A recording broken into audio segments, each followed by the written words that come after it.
penultimate game of the 2018 baseball season for the Pittsburgh Pirates and the Cincinnati Reds. Pirates have been playing great. They beat the Redlegs last night 8-4. They now have 81 wins on the year, so they will finish above 500. And of course, they'd like to finish with 83 wins. Greg Brown, along with John Wayner and Robbie Smikowski, and a guy who would like to finish the year with 15 wins, is on the mound today for the Pirates. The ace of the Buccos, Jameson Taillon. No question, the ace of the Pirates. It's pretty impressive what Jameson Taillon has done this year, especially of late. You look at his last 7 starts, the best ERA in the National League. The Pirates 7-0 in those starts. JMO 5-0 with a 1.60 ERA. That's pretty impressive stuff. 3 earned runs or less each of his last 21 starts. Bob Friendlike, 1963, the last time a Pirates pitcher had a run like this. Yeah, it's remarkable. Jacob deGrom, the only one with a longer stretch this year. I think he's at 29. Taillon, that's raised his ERA to 9th best in the National League. Not only the ace of the staff, I mean, he's one of the best, probably the top 10, maybe top 5 pitchers in the National League. And he's catching the Reds at a good time. Hard to believe a Reds team struggling like this offensively. I've always thought that the Reds had a pretty solid lineup. This is a shock. They have so many guys who hit the ball out of the ballpark. You know, they're 4-11, a 102 average with runners in scoring position. They still hitting about a home run a game, but that's the only runs they're scoring is when they hit it out of the ballpark. Yeah, they've lost 11 of their last 15, and the Pirates are 13-4 this year against Cincinnati. He came back last night, pinch hit single, amazing. Jung Ho Kang will start today, and we'll talk about the Pirates' third baseman coming up next.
...2018 season, 2 more left.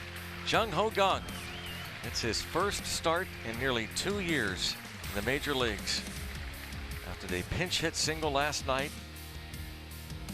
kind of wild to watch Jung Ho Kang. I mean, step up there, John. We said on the air last night, I guess some guys can just plain hit. It's that simple. It looked very familiar, didn't it? I mean, this is a guy that when healthy and in the lineup could be a difference maker. He's got big power. He's always hitting the clutch.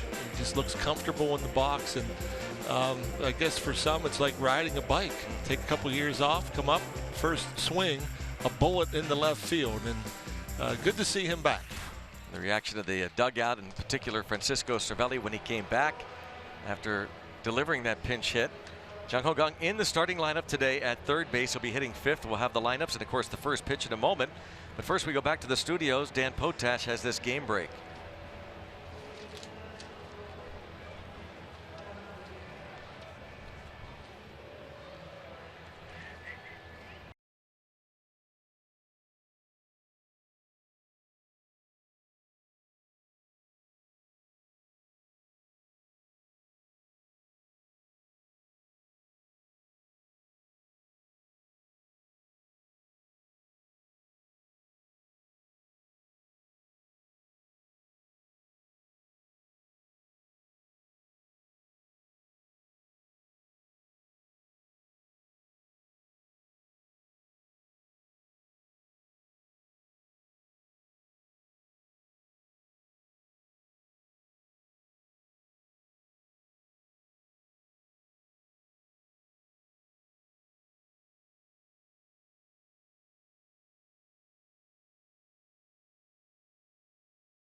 You by the law firm of Bordas & Bordas. Bordas & Bordas, fighting for justice. Let's go Bucks! Michael Lorenzen bearing down, trying to lock in that spot in the rotation. After all the relief work he has done, he takes the mound as a starter. Adam Frazier, a last moment autograph for a young Pirates fan. And we check out the RAV4 starting lineup for the Pirates. Adam Frazier will lead off. Then it's Starling Marte and Josh Bell. Corey Dickerson hitting cleanup and looking to end the year at 300. Jung Ho Kang, first major league hit since October 1st, 2016. A pinch hit single last night. He's 3 for 7 against Michael Lorenzen in the past. Josh Harrison, Jordy Mercer, Jacob Stallings catches Jameson Taillon. Michael Lorenzen, Silver Slugger finalist Can swing the bat, although most of his work out of the bullpen. It's just his third start, 3.35 ERA. Opponent sitting 260 against him, 52 punch outs and 75 in the third innings. Third straight start. Been lobbying for the opportunity all year long. Honda defense behind him. Eugenio Suarez is the third baseman, with Jose Peraza on the left-hand side of the infield. It'll be Dilson Herrera at second with Joey Votto at first. Scott Schebler, Billy Hamilton, Mason Williams in the outfield left to right, and Tucker Barnhart catching. First pitch swinging and a bouncer to Votto. One up, one down.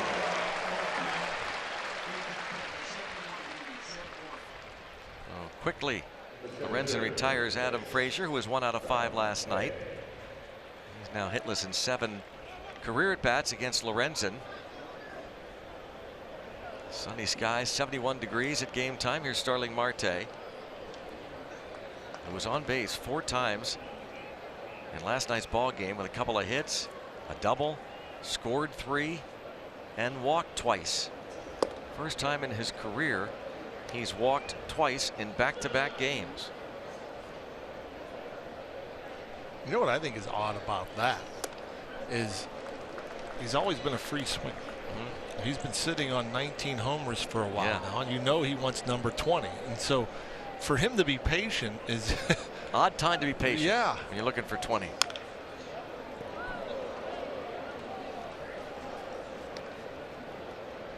Yeah, 19 homers, 33 steals. He's 2 for 10 lifetime against Lorenzen.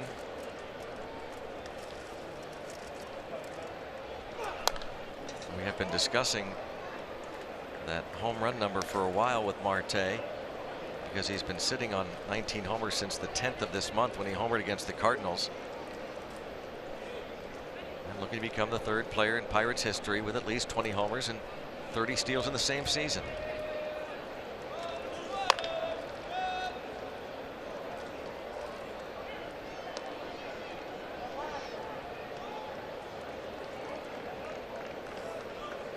It's been a a solid year for Marte. It's still, at least from my perspective, Rock, we have asked the question for a while with Marte, exactly what player do you have? And I don't know that we have the answer yet. Yeah, I mean, he has yet to put together that complete season. Yeah, all the tools. Yeah, he does have all the tools. He's as talented as anybody in baseball. The size, the speed, the power, the throwing arm. I mean, he is one of those 5-tool guys that really hasn't put it all together. Hasn't put a total season together. We still get the mental lapses. We still at times, like the other day with Trevor Williams on the mound, the routine fly ball. Sometimes he won't get the full effort running out ground balls.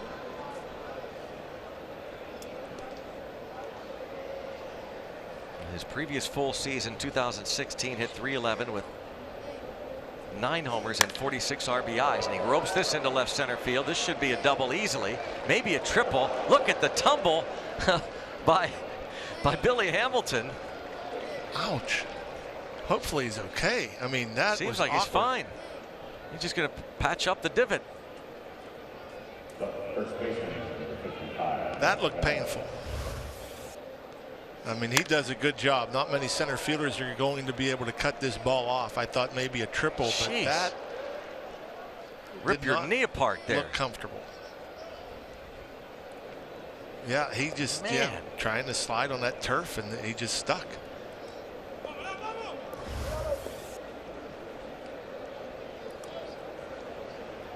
Now Josh Bell.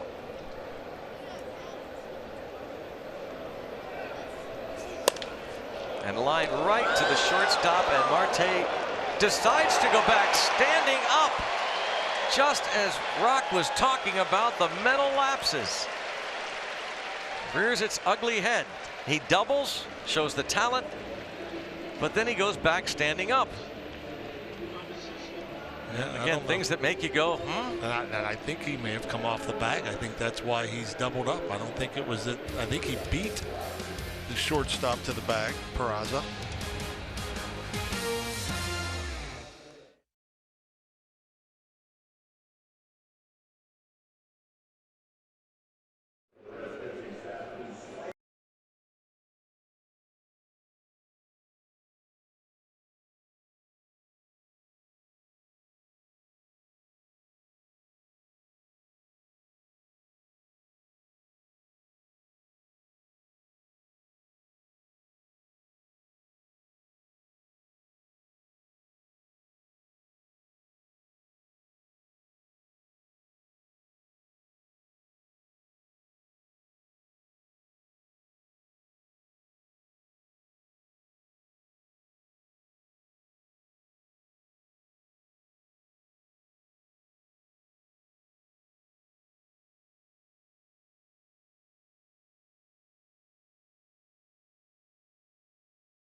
and then doubled off second.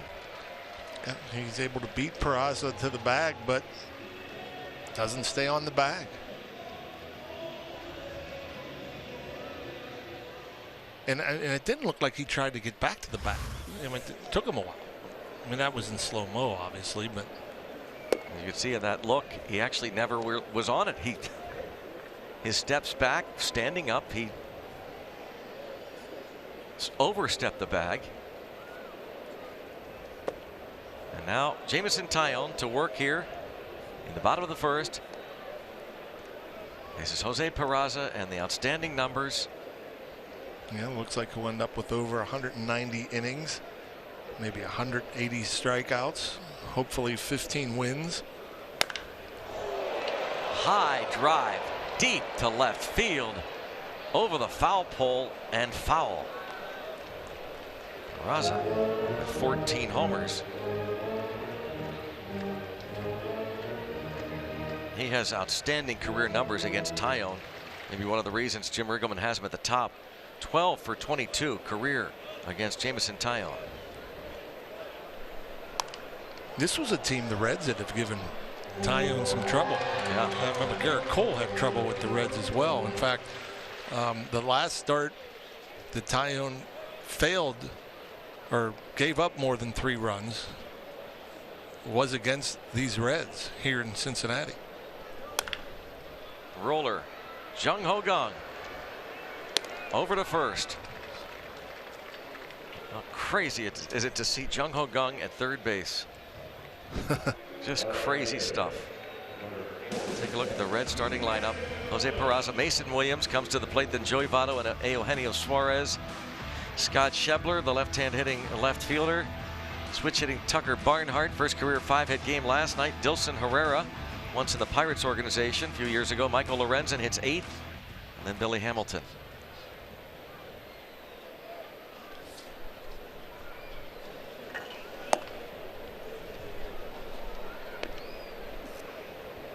'18th start this year for Mason Williams, promoted from AAA Louisville toward the end of July.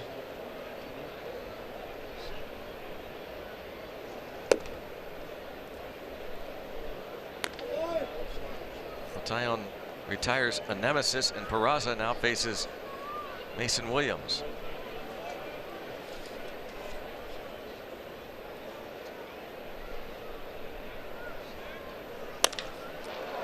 And a base hit.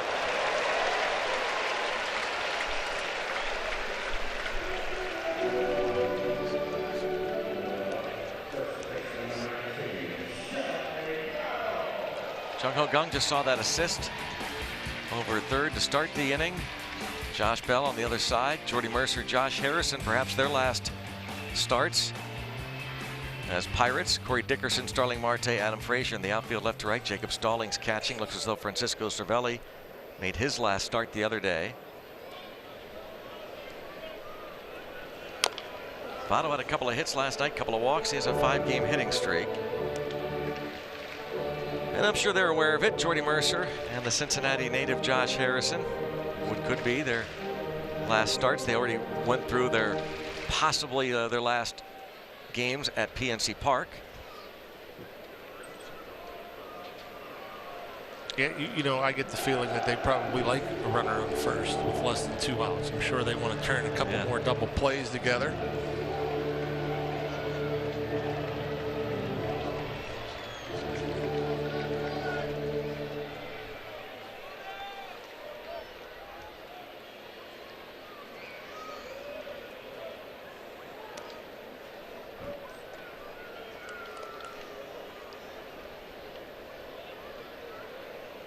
Votto leading the league in on-base percentage.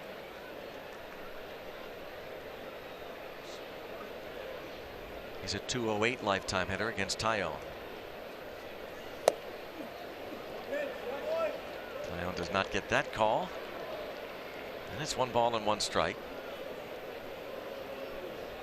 Chris Conroy is calling the balls and strikes. C.B. Buckner is at first. Crew chief is Fielding Colbreth. There he is at second. Brian O'Nora at third.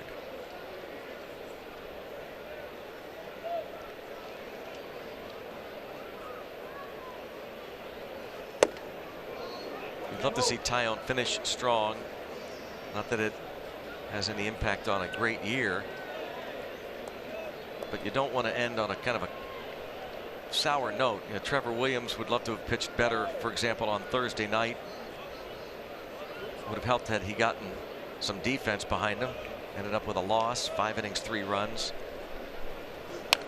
Nova ended the season on Wednesday night, giving up 6 runs, 5 earned in 4 innings. It's Trevor Williams, great year nonetheless. A 3.11 ERA for Williams, 7th in the league. Taillon is 9th in ERA at 3.16. And you know, Jameson, he wants to pitch well, but I get a feeling that he wants to have a lower ERA than Trevor Williams, his teammate. And a fly ball to Frazier.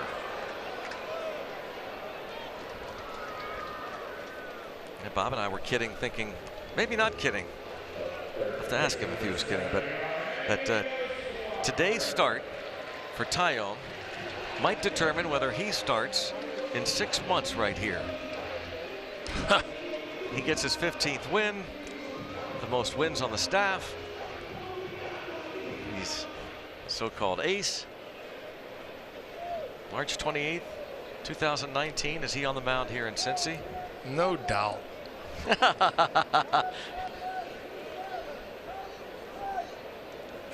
Leave it to John Wayner to take away any of the gray area. No doubt. Although, we've seen this in the past, and we saw it this year. When you open up on the road, well, we want our guy, exactly, our ace, to start at home. Yep. Open the season. So there's a little doubt.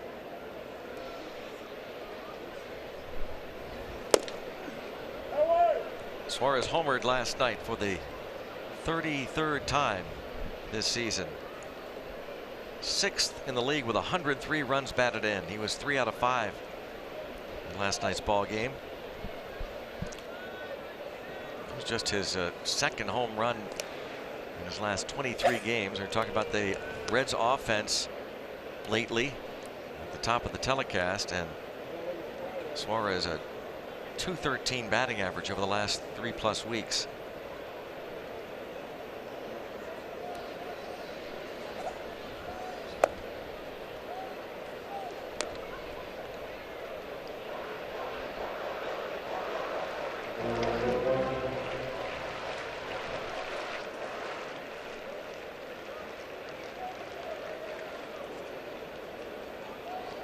One ball, 2 strikes to count on Suarez.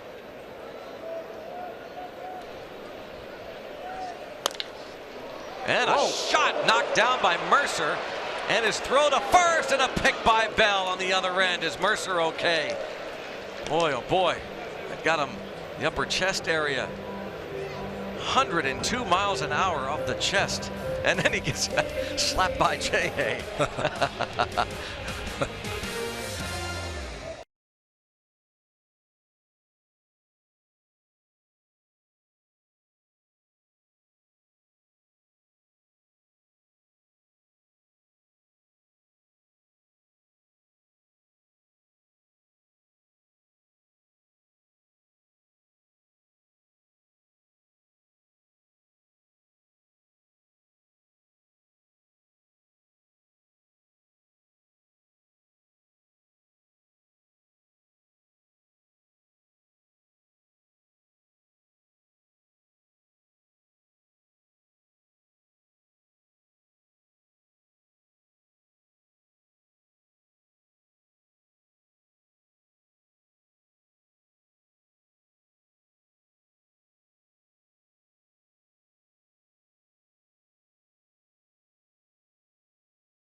Looks like he's fine. Talking to Brian Housen, Pirates head trainer. Another look. And you hear about the hot corner. My goodness, some of these guys hit it hard enough to the shortstop where you got to watch out as this ball comes up on Jordy. Got a piece of the right arm, and then it may have got the side of his head. Able to stay with it. And nice little pick by Bell. And Josh Harrison. Says you're all right. Bouncing ball to second. As Corey Dickerson searches for a couple of hits to get to 300. 8th in the league. And that is an elite group these days. You know, offenses down throughout baseball. Currently only 15 batters in all of Major League Baseball have reached the 300 batting average plateau. Here comes Jung Ho Kang.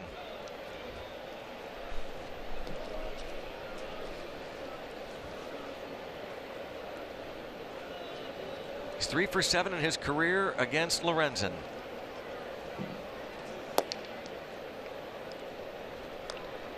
And takes ball 1.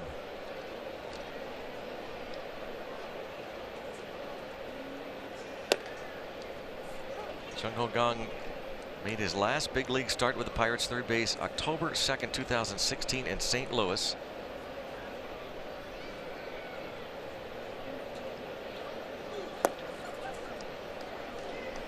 Very little playing time this year in terms of competitive baseball. I think a Barrel Automotive League leader stat. Best home run rate by a Pirate in a season since 1980. Kang is right up there with Giles Bonds, Reggie Sanders. Ground ball to third. And he will be retired. Suarez to Votto. The second baseman, number 5, Josh Harrison. He was launching some drives well over the left field wall once again in batting practice. Just has that natural power, as we talked about last night. Question is, where will Kang play next year? Same is true with Jay. And how long does it take when you've missed 2 years at the highest level? How long does it take to get it back, if you can get it back?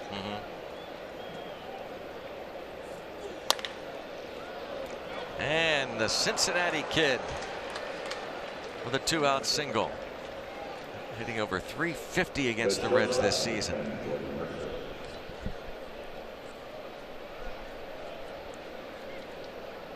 Jay singles to center. I had to look. I was looking to see if the family's here. Normally with Jay Hay, you have a bunch of they're around here somewhere. Jordy Mercer now. 253 hitter with 6 homers.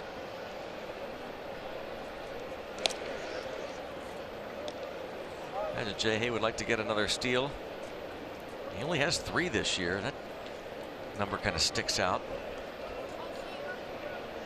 Speed such a part of his game.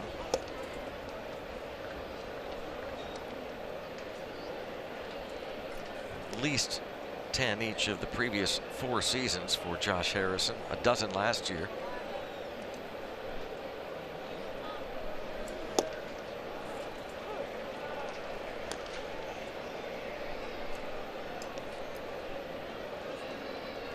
Mercer with 2 hits and 14 career ABs against Michael Lorenzen.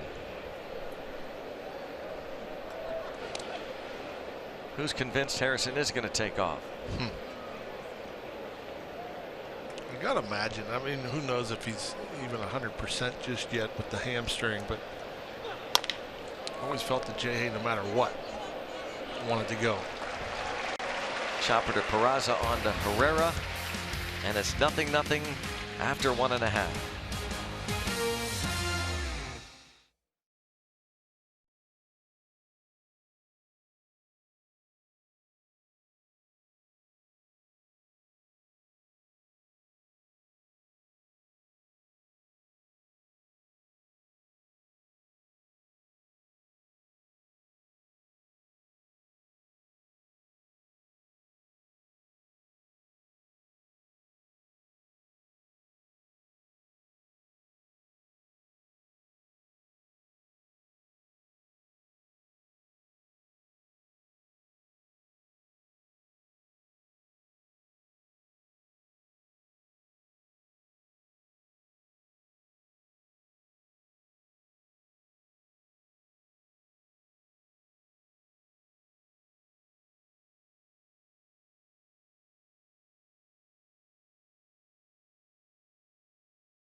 Pirates season tickets now available with full, half, and 20-game plans. You can pick the plans that fit your needs.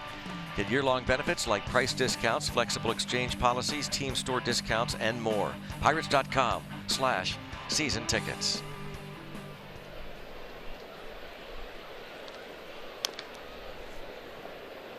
Scott Schebler, 1 for 4 last night.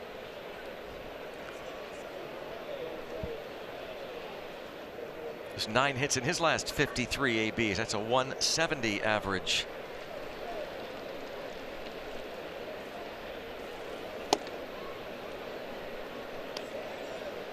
You can imagine, John, as a hitter, you hate ending a season on the downslide like a guy like Schebler. Oh yeah, I mean, you never want to finish up in a slump. It's very frustrating, and I guess the only good thing about being in a slump and it being late in the year is that you don't have to worry about it anymore. Yeah. After tomorrow. But what is bizarre about this Reds team and the offensive woes?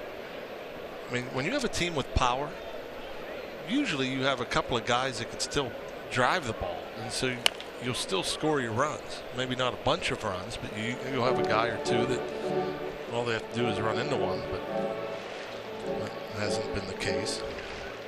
Schebler this season, month by month. You see the September slide. August, not good.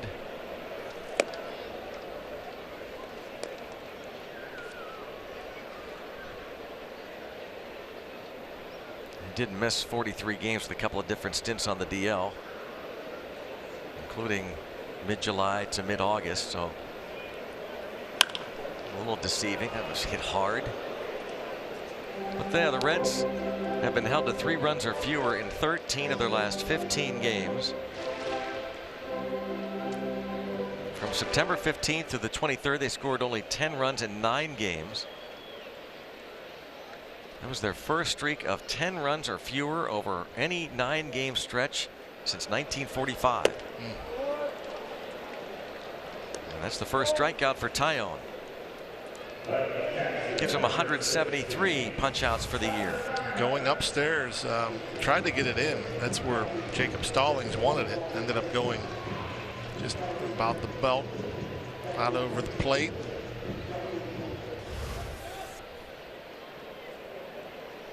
There seemed to be some doubt the other day as to whether Taillon would start this game. Clint Hurdle in his pregame press conference in Chicago, talking about the probable starters, and there was a question mark, and he said we're still working through some things, and you wonder, did Taillon insist that he make that final start? His 32nd of the year. That would be my guess. I wouldn't be surprised if the Pirates kind of wanted to shut him down with the body of work, the great year that he's had.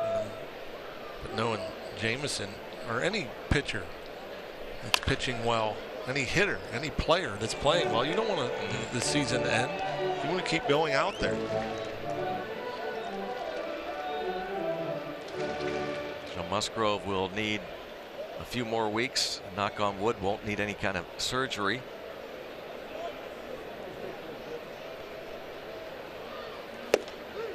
And he goes back to back, striking out Schebler and Barnhart.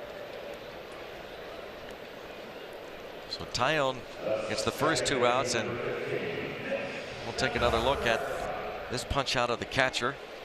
Watch the movement. I mean, that pitch started off inside off the plate in late movement. Barnhart knew it. His last 13 starts, he has an ERA of 2.12.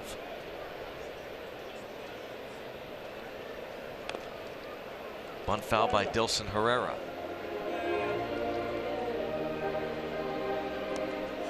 See his average, 81 at bats.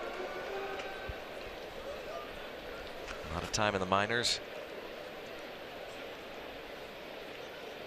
Taillon winning 14 on the season. Another strike in there. Last 13 starts, he's won 9. Has 11 decisions over this stretch.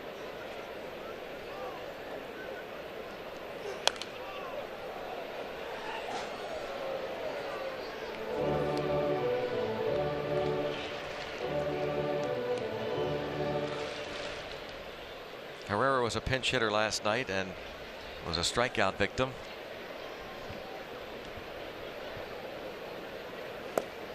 Jameson Taillon strikes out the side in order. Stallings will toss to Bell to complete it. 1, 2, 3 with 3 punchies for J-Mo.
Allegheny Health Network injury update involves the Braves.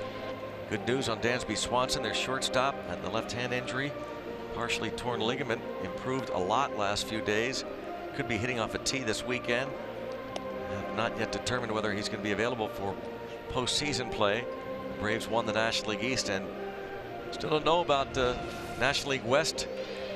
Who will win that one? And you take a look at the National League Central Division. Right now the Cubs lead by 1 game over the Milwaukee Brewers. It's actually, I guess, a half game now after their loss to the Cardinals. And the Dodgers and Rockies battling it out at the very end here, with LA a game back of Colorado in the National League West. Cardinals with their win still barely alive for a wild card spot. They will be rooting on the San Francisco Giants. Dodgers lead that 2-0 in the second. Jock Peterson and Yasiel Puig with home runs for LA.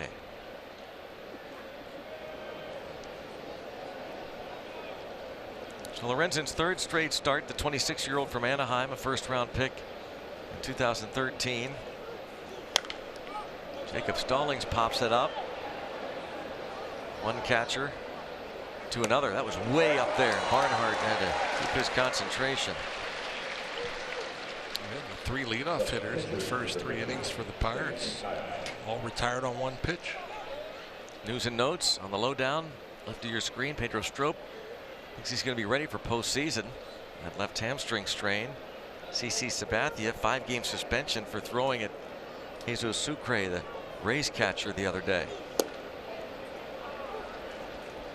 Andrew Kittredge, 3-game suspension in that same game, throwing near Austin Romine's head.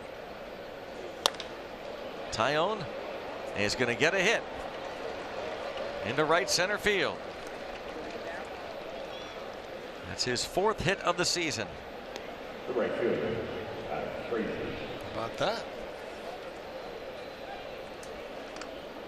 Maybe he wants to finish the season. Get a couple hits, maybe he gets over 100. That was Trevor Williams said that the other day. That was a goal of his, to hit over 100.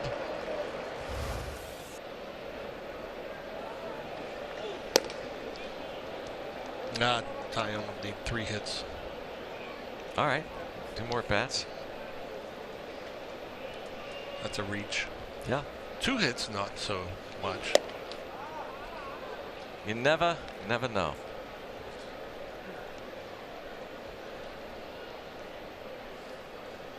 Ball a strike on Frazier.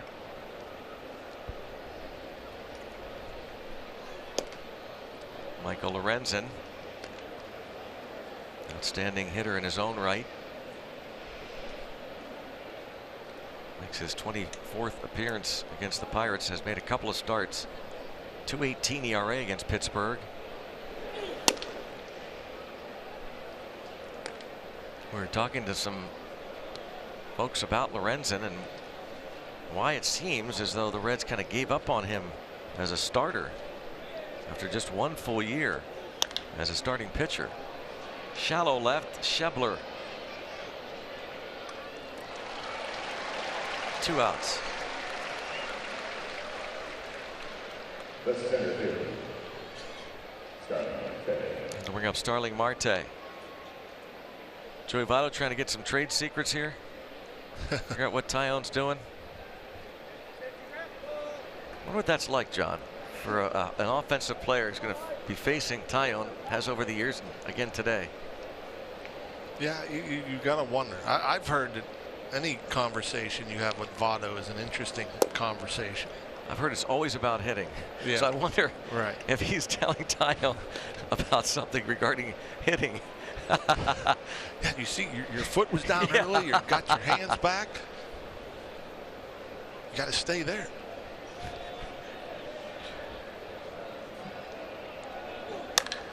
Marte cracks it to center. Hamilton over. And he makes the catch. Line out to Billy Hamilton.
Kenny Malkin and the Pittsburgh Penguins open their regular season. They welcome Alex Ovechkin and the Stanley Cup champion Washington Capitals to PPG Paints Arena. Coverage starts at 6 with a special 1-hour pregame show here on AT&T Sportsnet. It's amazing. It's back. Yeah, we talked Just about like that last night. It's really Crazy. incredible. Well into the NFL season. Now NHL season starts this week. And when we're back, hockey will be winding down. Yeah. We'll be talking about playoffs. And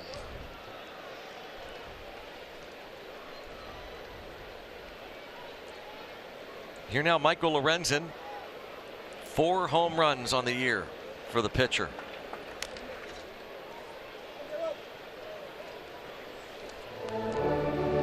John mentioned the Silver Slugger, looking to become the first Silver Slugger winner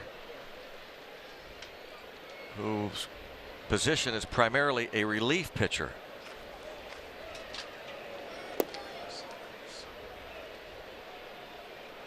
That award has always gone to a starter. Today, Lorenzen making just his 3rd start of the year. He's hit 2 of his 4 homers as a pitcher, 2 as a pinch hitter, including a grand slam in late June. He looks like a hitter. He's put together. Big, strong guy. The Reds franchise record for homers as a pitcher is 4 by a converted outfielder, Hal Jeffcoat, in 1957. Taillon says still ways to go. Yeah. 4 straight punch outs for Taillon.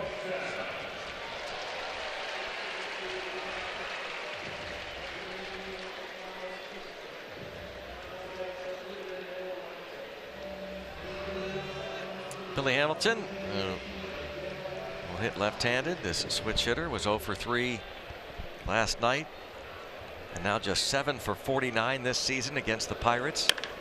Until that hit, at least a double. He is absolutely flying. This is going to be an easy triple.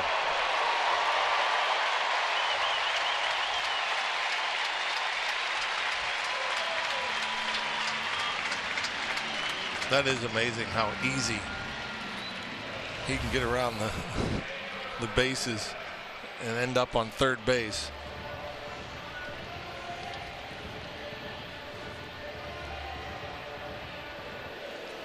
Here's a look. And it's just effortless.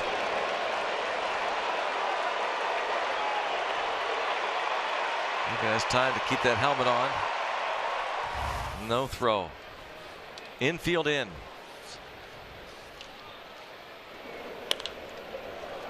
Popped it up. Foul territory and over by the dugout. Stallings and Bell. Jose Peraza bounced out his first time up. We mentioned his career numbers against Taillon. Over 500 in his career.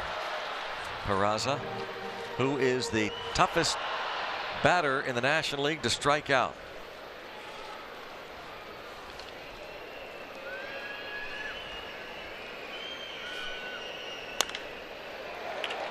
And this is going to give the Reds the lead on the sacrifice fly. 1-0 Cincinnati.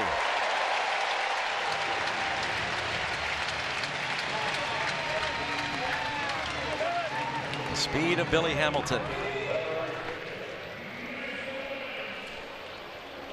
Usually when a ball's hit that hard down the line, that kind of keeps you from getting a triple, you know? Yeah, because it gets to the wall quicker, it comes back, you know. But with his speed, just about anything that's hit into the gap or down the right field line, it's just about automatic.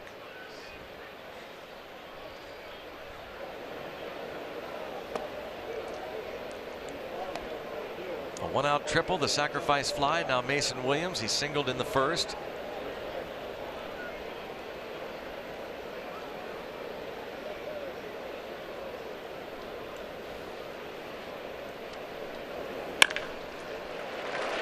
Hard between Bell and Harrison.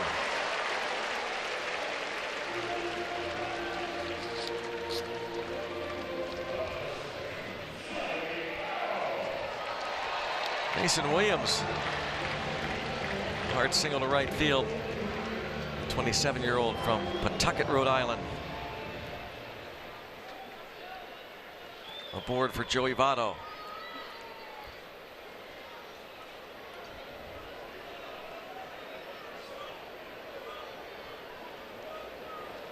And then Williams takes off.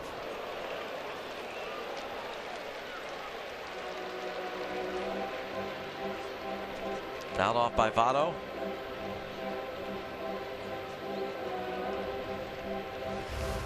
Look at the jump by Mason Williams. Yeah, I don't think Jacob had much of a chance there.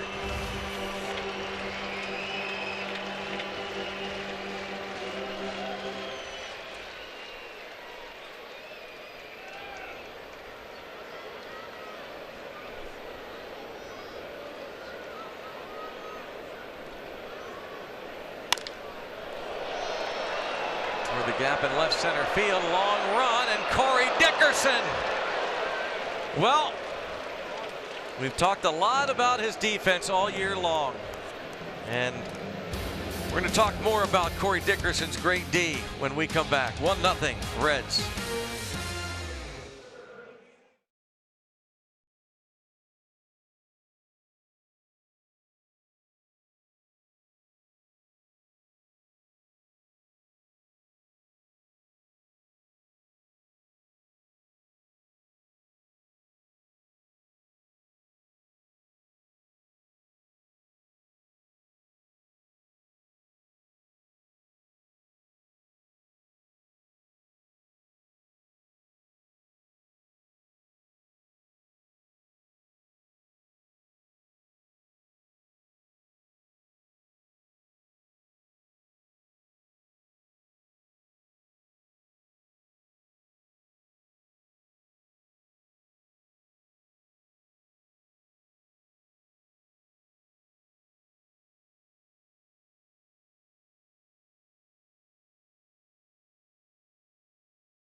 We're going to take another look at this outstanding play. And that's the Sunfield too, as he's running almost overran it. He had to kind of reach back behind his head to make that catch, but had a long way to go. A little bit of a snow cone on top of it, but man, has he been good this year. Better than good. Arguably the best left fielder in baseball. So what do you think? If you had to vote for a Gold Glove? No, I think it's always hard for us to vote for a Gold Glove, or even because we don't see these other teams enough to sit there and say. I mean, I don't know. I haven't researched it enough, but I mean, I can't imagine anybody doing much better. I mean, you know, they're using these defensive metrics now the last few years,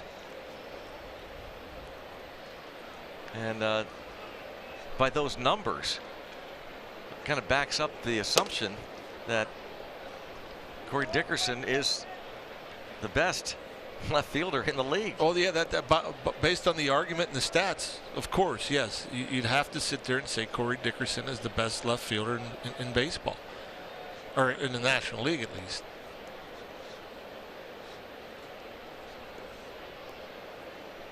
Josh Bell bounced into or lined into a double play his first time up.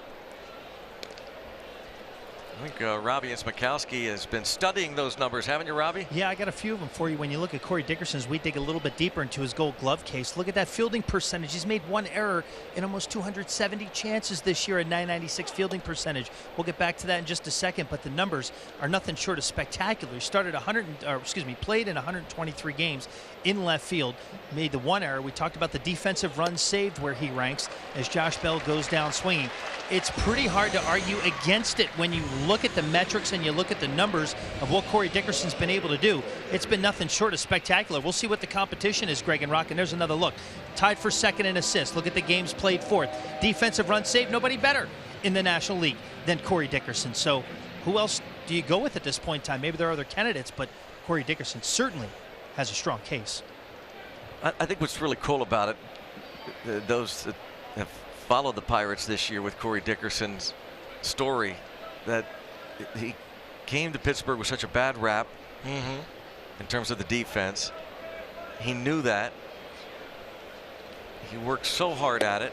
He knows his limitations. He knows about the arm. Another thing that people have talked about in the past with Dickerson. Just he was tested a lot the first half of the year. Yeah. And again, he's not the fastest guy. He doesn't have the strongest arm. But we've said this from the first time we've seen him in a Pirate uniform. He gets to the ball. He gets rid of the ball. He throws it to the right place. He stops so many runners from taking an extra 90 feet just by getting rid of the ball and throwing it to the right place. And doing so very quickly. And on the other side, unfortunately, he's 0 for 2. Wondering whether Clint Hurdle might lift him if he'd gotten a hit or got to 300 at some point in this ball game, and now he's going to have to bat at least a couple more times today. Jung Ho Kang.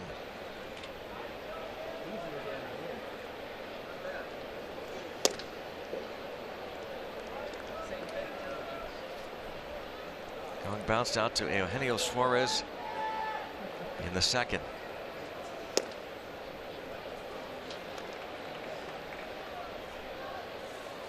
Made his major league debut right here, April of the 8th, 2015.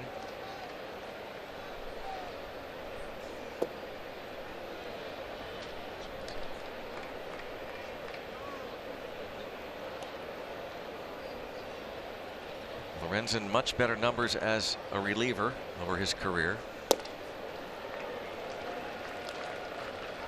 Late movement on that two-seam fastball right at the knees on the inside corner.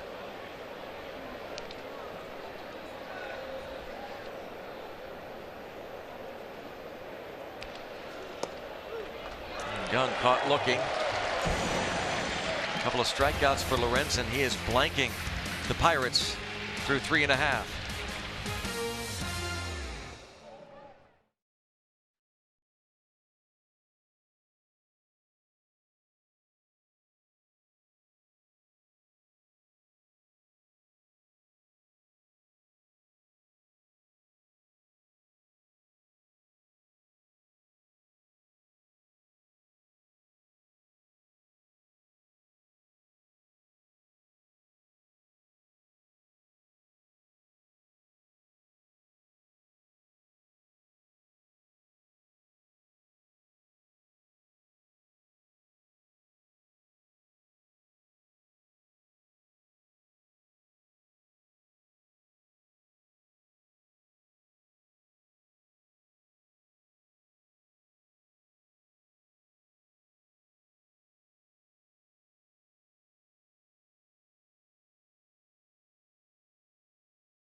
All-wheel drive RAV4 inning. Toyota, what drives you?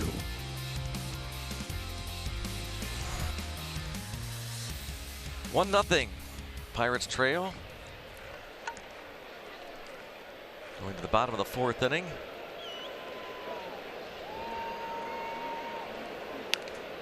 Big swing from Eugenio Suarez. Pablo Reyes takes over in right field, so Adam Frazier, who knows what kind of injury he might have sustained, when. Deep to center, Marte looking up and way out of here. Dead center, Suarez. It's number 34 and it's 2-0 Reds.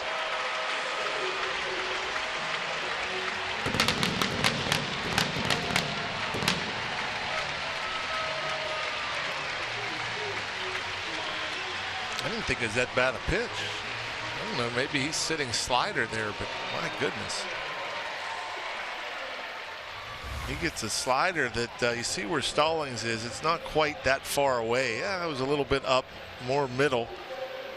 But still, when you're throwing as hard as Taillon and you throw a slider outer half, you don't expect it to end up on the grass straightaway center on the other side of the wall.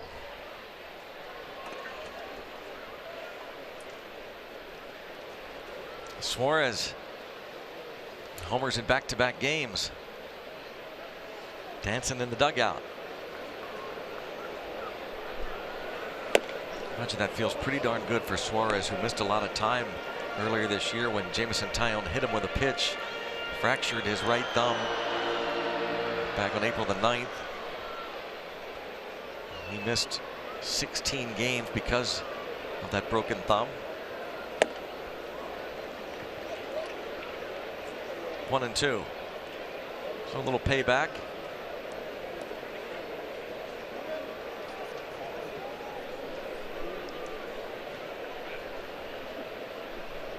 th homer that Taillon's given up. Comes back to strike out Schebler for a second time.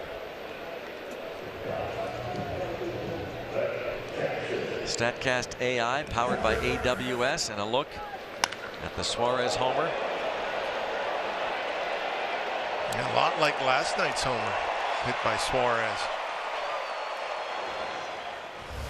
First at bat, he hit one, 102? Yeah. One hopper off of Jordy Mercer.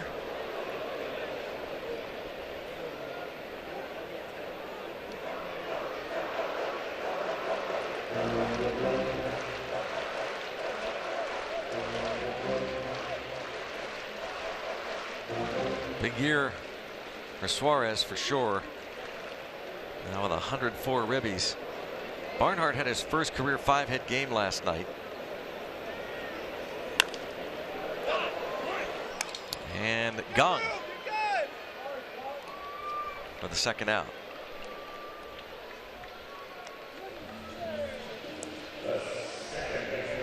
Jung Ho Kang started third base here.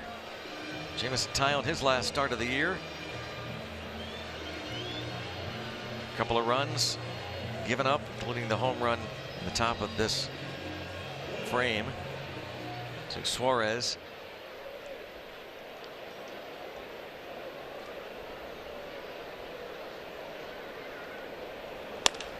And Dilson Herrera.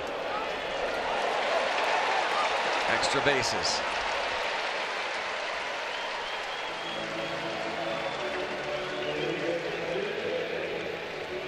I want to say that extra base hit also hit off the slider. It didn't look like a terrible location.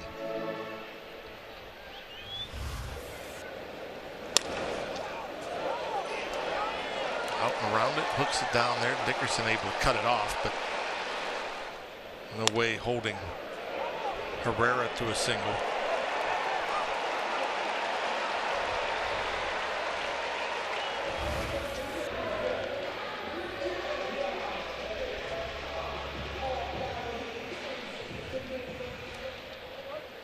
Taillon faces Michael Lorenzen now.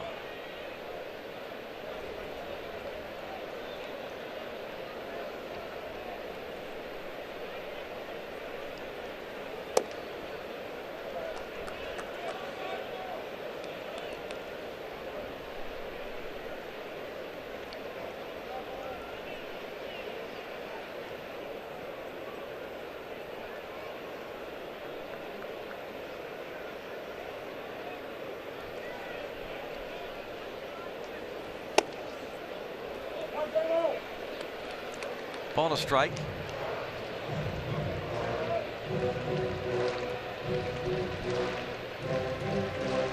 Michael Lorenzen, the Clemente Award winner for the Reds last year, and Jameson Taillon, the winner for the Pirates this season.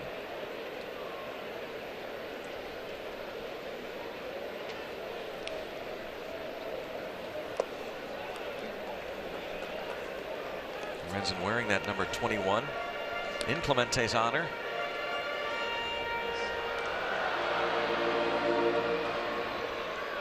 Correction, he was the 2016 Reds nominee, was Michael Lorenzen.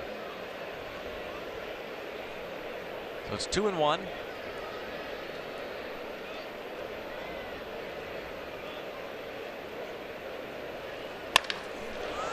And past Jung Ho Kang.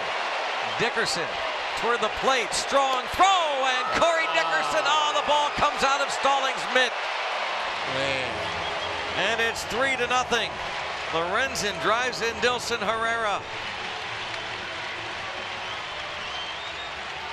10 RBIs for the pitcher Lorenzen. What a play. Another great play from Corey Dickerson. I mean, just the way he gets to the ball. I mean, as soon as this ball's hit, he wants this ball hit to him. So he's charging hard, comes up with it, gets off a strong throw, perfectly thrown right to Jacob Stallings, and somehow it comes out of the catcher's mitt. But boy, that is picture perfect as far as how to do it in left field.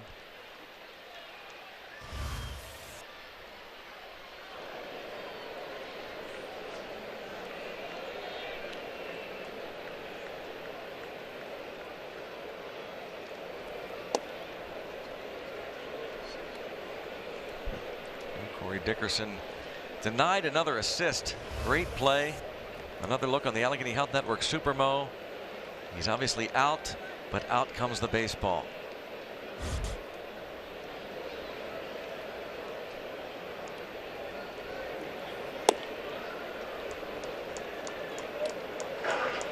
And Lorenzen winds up at second.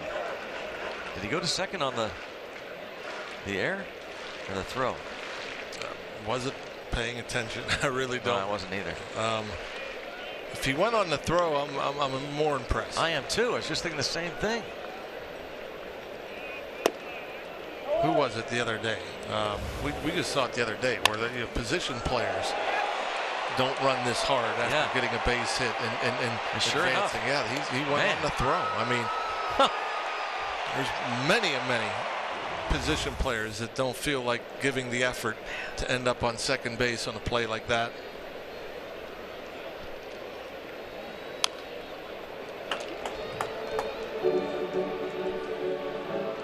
Billy Hamilton tripled and scored in the third. 3-0 ball game.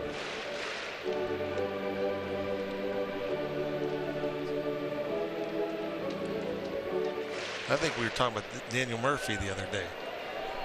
A ball that got away around home plate. Yeah. And he just trotted to first. And they're playing pretty meaningful games. Yes.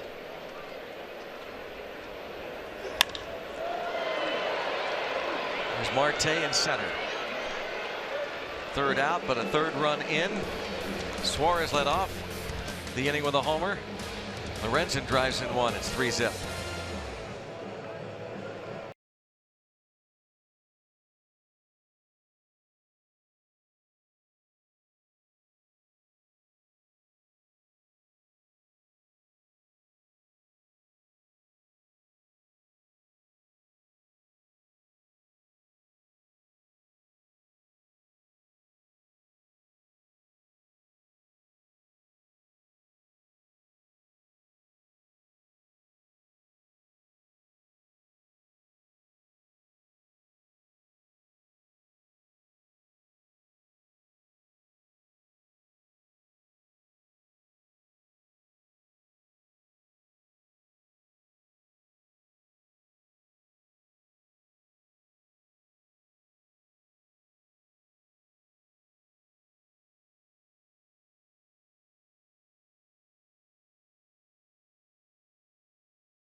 Number 5 at Great American Ballpark. I'm Robbie. It's Mikowski. Well, something pretty special that happened before the game and something that will happen at the end of this next half inning. And the Cincinnati Reds are trying to knock cancer out of the park today. They're coming together with the hospital systems of Cincinnati to knock cancer out of the park. This promotion is part of a citywide initiative aimed at raising over $100 million to go toward receiving a National Cancer Institute designation at the Cincinnati Cancer Centers. We get a look at the many different ribbons on the field designating different types of cancers. Similar to what you've seen before at games, similar to the stand-up cancer promotion that we see at the All-Star game, players, coaches, and umpires are going to hold placards similar to what we've seen before. Cincinnati is one of the largest cities in America without an NCI designation. And the efforts here today, guys, at Great American Ballpark have brought out over 30,000 fans. Game almost sold out to support a very important cause. So make sure you stay tuned. In 3 more outs, check out Knock Cancer Out of the Park today. Greg, Rock. And that man, of course, has gone through testicular cancer surgery. Jameson Taillon, who realizes he made a couple of mistakes in the bottom of the 4th, although John mentioned that fact that looked as though a couple of those hits, the guys were actually sitting on the breaking ball. Eugenio Suarez, home run, his 34th of the year. And then Dilson Herrera scored on the Lorenzen single. The pitcher brought home the 3rd run. Jacob Stallings just could not hold on to the ball, otherwise it would have been the 3rd out. He wants to be a starter, Michael Lorenzen, so he talked Jim Riggleman once Tyler Mahle went down with shoulder tenderness. Makes his 3rd straight start. Doesn't want to hear about pitch counts, Lorenzen.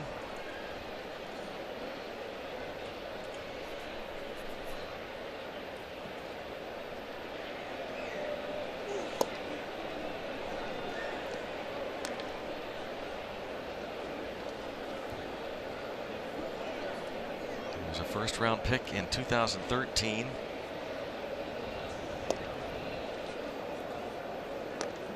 In his first season in the big leagues, 2015, he made 21 starts, finished with a 5.40 ERA, and then the Reds decided to use him as a reliever the following season. And he's been basically a reliever ever since. And Jay draws a leadoff walk. It will bring up Jordy Mercer. Make your holiday card stand out this year. Get your family photo taken in the clubhouse at PNC Park. Now accepting reservations for dates in November. There are season ticket holder rates available. And for rates and dates, go to pirates.com/holiday photos. Man aboard for Mercer.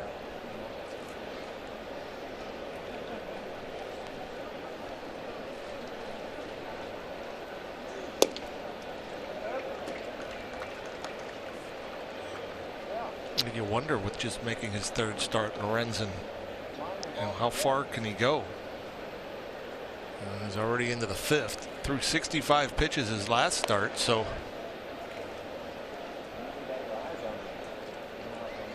who knows? The Pirates can't get to him here and get that pitch count up. Maybe come back out in the 6th. And on to first. Suarez throws out Mercer. On the play, Harrison to second. Nissan Road ahead, the finale. Who will be the Pirates starter tomorrow? Bucks will not reveal that yet. Sal Romano on the mound for the Reds. Coverage starts at 2:30. I'm sure they know, but they will not reveal it. Keep it a secret. Keep us guessing. Yeah. Who will it be?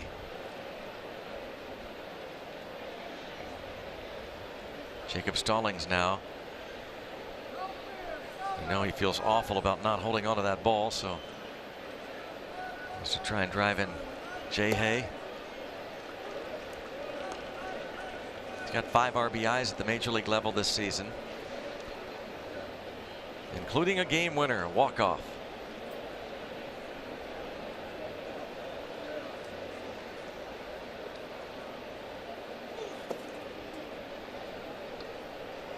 Giants have taken a 3-2 lead on the Dodgers. They're in the top of the 4th inning in San Francisco. All games tomorrow will start at 3:10 Eastern Time. Major League Baseball went to that format a couple of years ago. It really has added to the excitement and makes a lot of sense.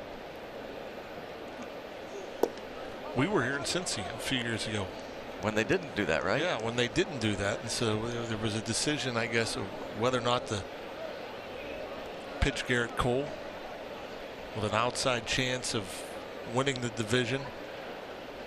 And I'm pretty sure St. Louis was playing later in the day, so they could make the decision of who they wanted to start based on the outcome of the Pirates-Cincinnati game. Yep. Stallings will be thrown out.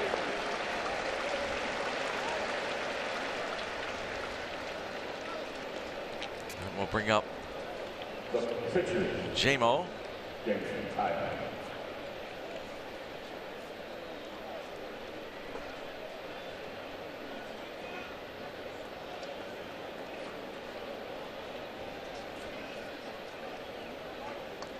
Taillon singled in the 3rd.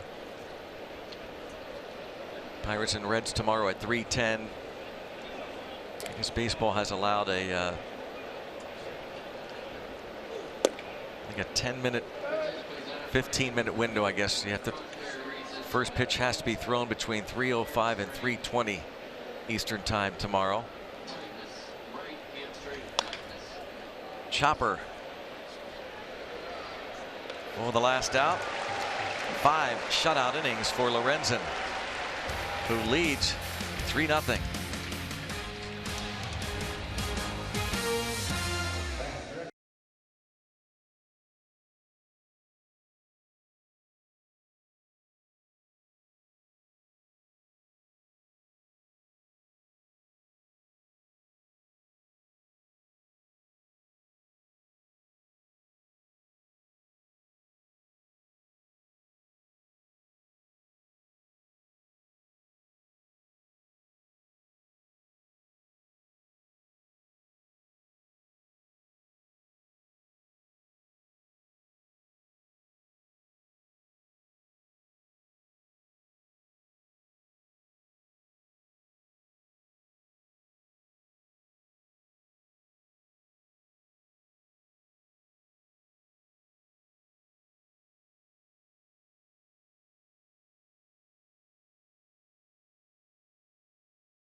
Is brought to you by Barrel Automotive. We'll beat anybody's price. Find out more at barrel.com.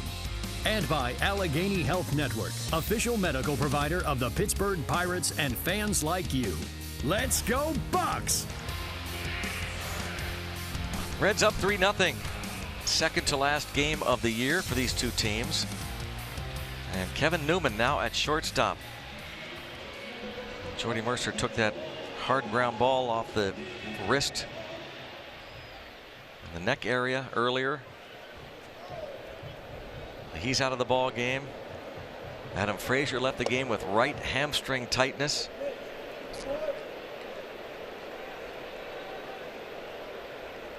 Leadoff man today, Jose Peraza.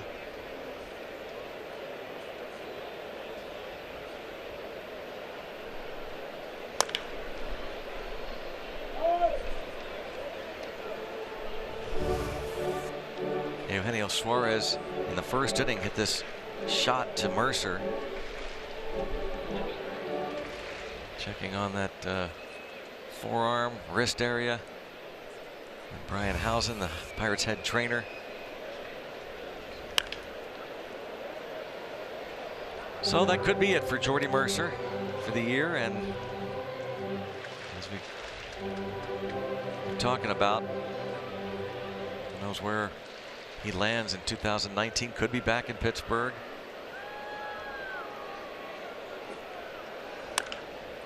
Taillon. One out. A nice little pick. That was Brault-like. I mean, that ball wasn't hit all that hard, which makes it, I think a little more difficult. Like with Brault, he was just reacting to hard hit balls and able to make the plays. I think sometimes you get fooled by the velocity off the bat when the ball's either off the end of the bat or off the fists. You might overreact, but J-Mo showing pretty good hands. Mason Williams 2 for 2.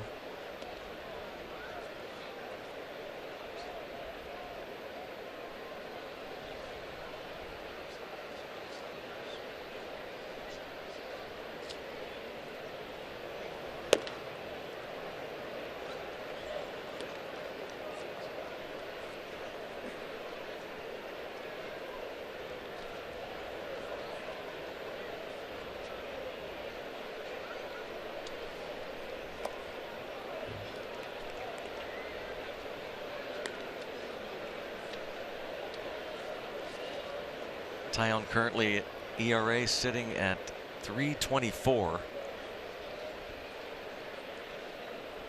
Was 3.16 when the day began. And how about Mason Williams going 3 for 3? He's locked in.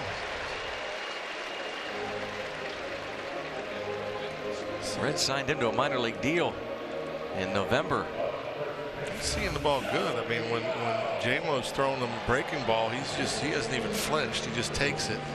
And when he's throwing him a fastball, he's been on it. This one tied him up a little bit, but he's able to muscle it out there.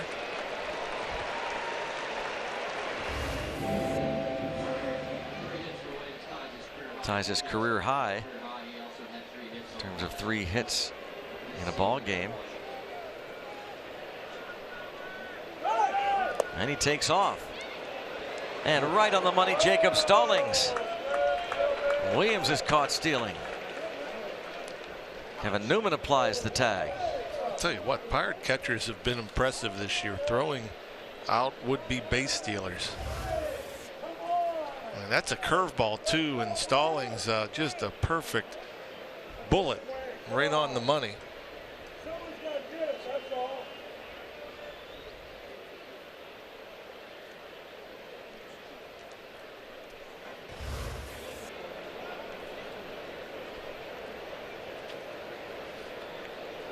Here's Joey Votto with 2 outs and no one on.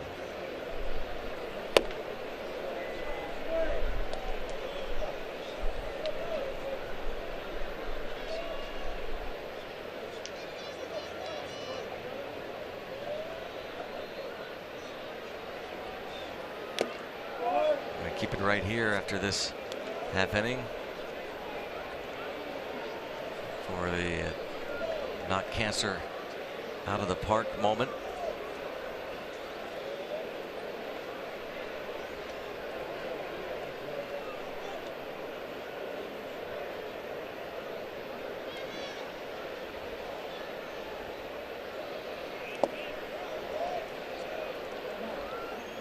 Checked with third base umpire Brian Onora, said he didn't go.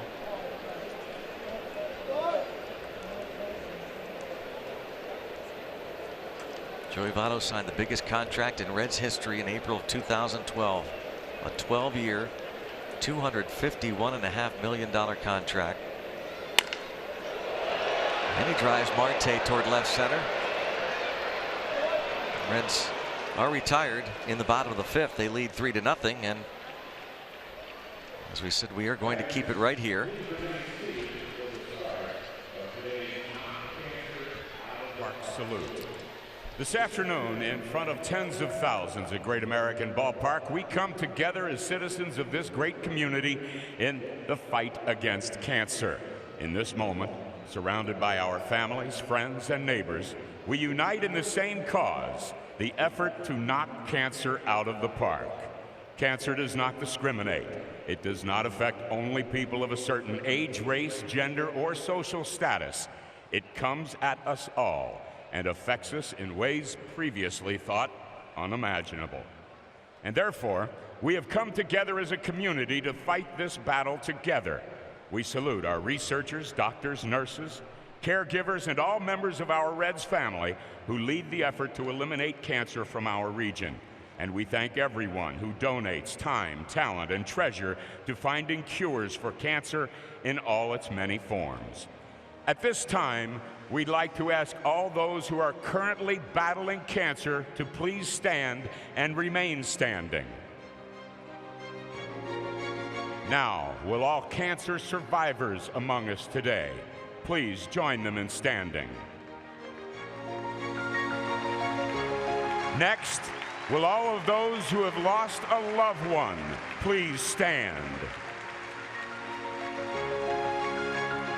And now, all family members, friends, and caregivers, please join those already standing. All cancer professionals in the crowd also please stand, as well as all other guests who are able. Everyone joining us, hold up your card sharing the name of the person you came here to honor and support today.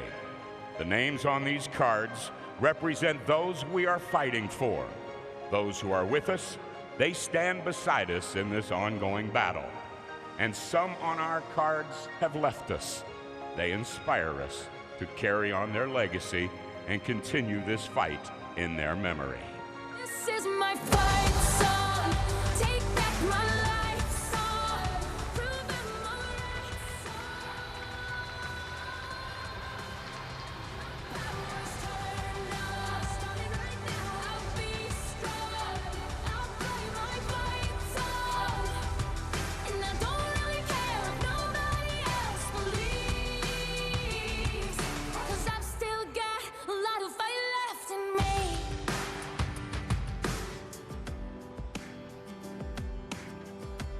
Thank you for joining us for today's special game dedicated to the effort to end cancer here. Together, we can knock cancer out of the park. Thank you, fans, for joining us in this inspirational moment.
of the Pittsburgh Pirates and may not be reproduced or retransmitted in any form.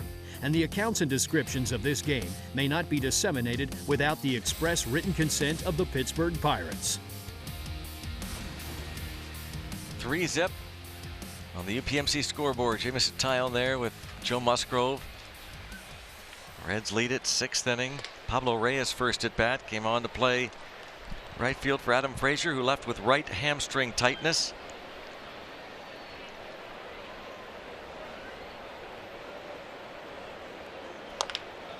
Tapper and try and beat it out. Scoop, throw, and nicely done by Peraza.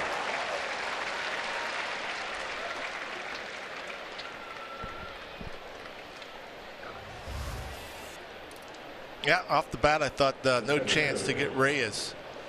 But, man, that was a nice little pick exchange from glove to throwing arm. Accurate enough throw to just get Reyes.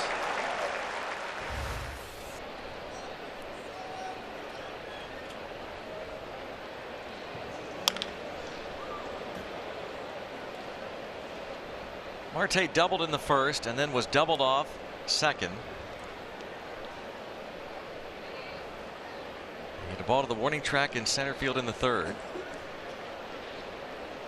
And Michael Lorenzen, Jim Riggleman has said they are looking at the rotation for next year, and even though he just gets 3 starts at the end here, they will have to strongly consider, you would think, a little broken bat pop up. The Reds have said that one of the reasons they moved him to the bullpen a couple years ago was how his velocity would drop as the game went on rather significantly.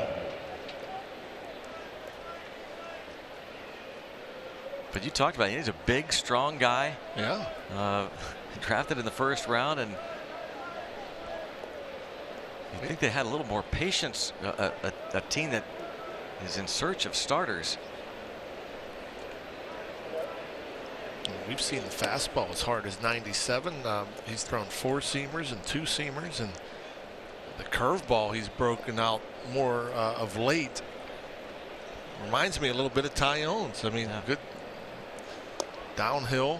There's a changeup he mixes in. Will also cut the ball. Occasional slider.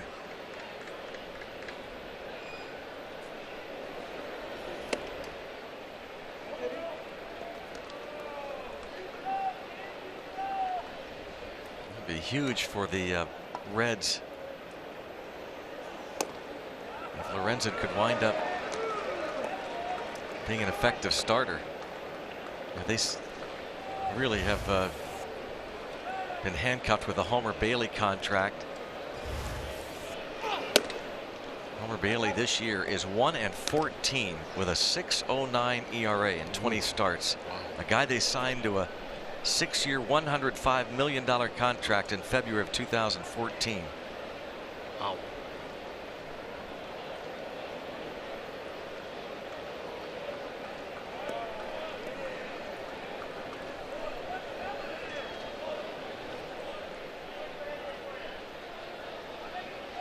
There's Homer Bailey. And ball 4 on Bell. And that's the thing about these markets like the Pirates and Pittsburgh and Cincy and others, and you are really rolling the dice when you, especially a pitcher, sign into a long-term contract. Look at how these Reds have been handcuffed with the contracts of Bailey and Votto. They moved Bruce, Jay Bruce. In the last couple of years they've traded Todd Frazier and Brandon Phillips.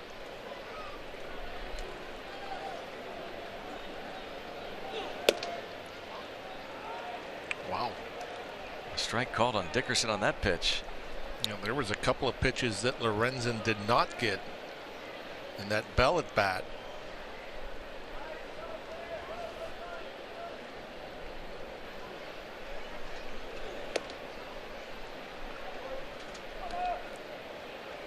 At the moment, Dickerson's at 298.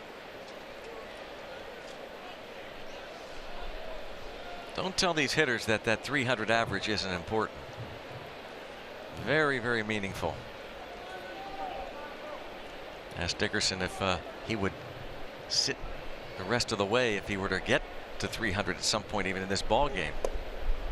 And he basically said it's up to the skipper, not up to me. But though Hurdle did say to him, now don't look at me with a funny face if you're pulled from the game at some point. I would think Dickerson would want to play. He just seems like the type that wants to play.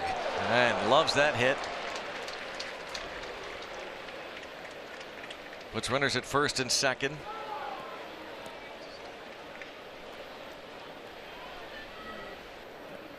Brings up Jung Ho Kang. He is 1 for 3. He has that unique ability for a left-handed hitter to get on top of that high pitch, get it on the ground the other way. And that's why you don't see teams shifting Corey Dickerson like so many other left-handed batters, or for that matter some right-handed batters. You just don't see that often where, guys, especially guys with some power, that get on top of the ball when they hit the ball the other way. Andy Darwin out to talk as Joey Votto knows all about hitting 300, talking to Corey Dickerson, whose average is rounded out to 300 at this moment. 300 hitter at the moment is Corey Dickerson. Andy Darwin visit to talk with Lorenzen. See the 72 pitches. Got 2 outs, then walked Bell and the Dickerson ground single.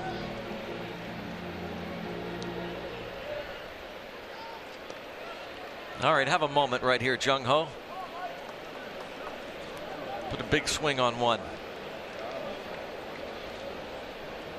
Pirates not going to the postseason, but they have certainly had some thrilling moments in 2018. I hope you'll stick around and watch tomorrow's game. After the game, Tyler Graham, our associate director, put together a great piece and a little base hit into right. This will load them up.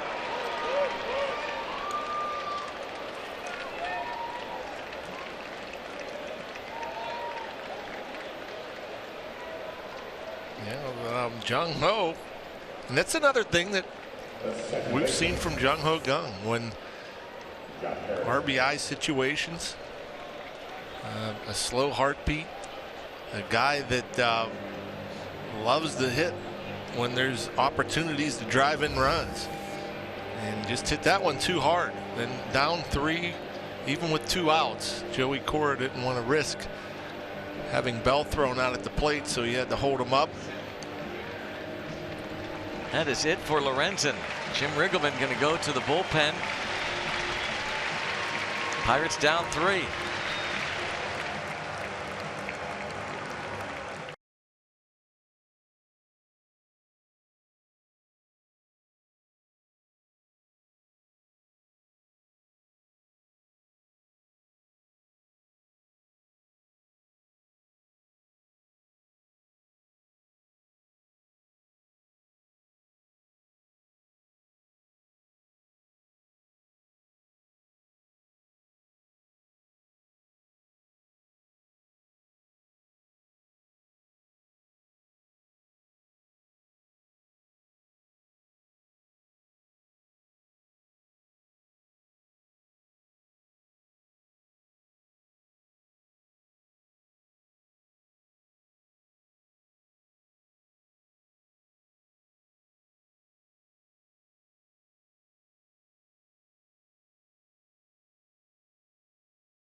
Here in the 6th.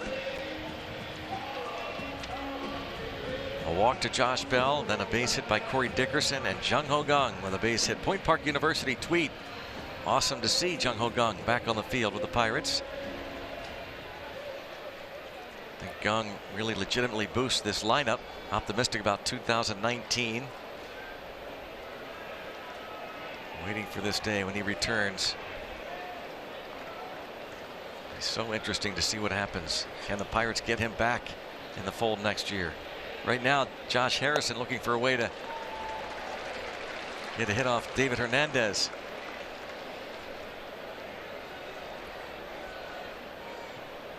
Josh Harrison without a grand slam. That surprises me.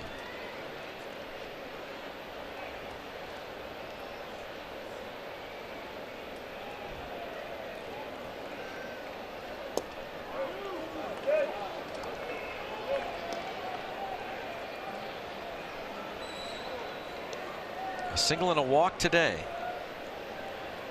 David Hernandez has given up 6 home runs this year in 62 innings.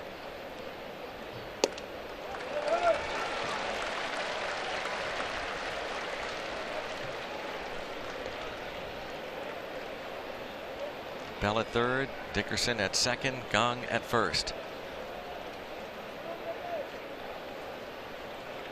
1-2. Checks. No. C.B. Buckner.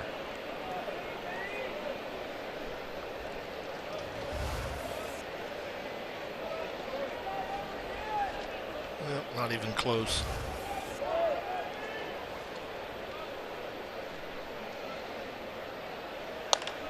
And bounce to first.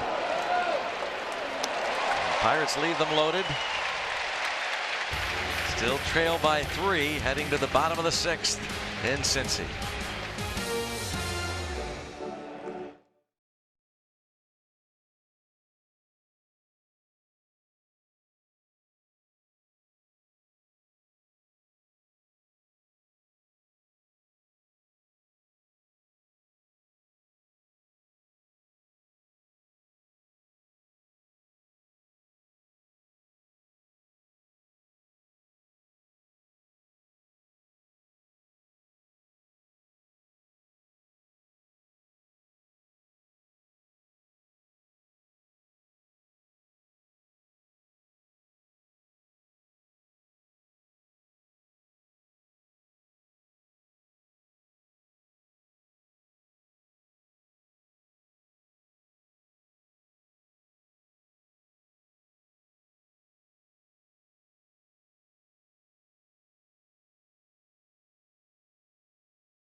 In the afternoon and 300 on the season. And I asked him actually earlier today what milestones mean to him.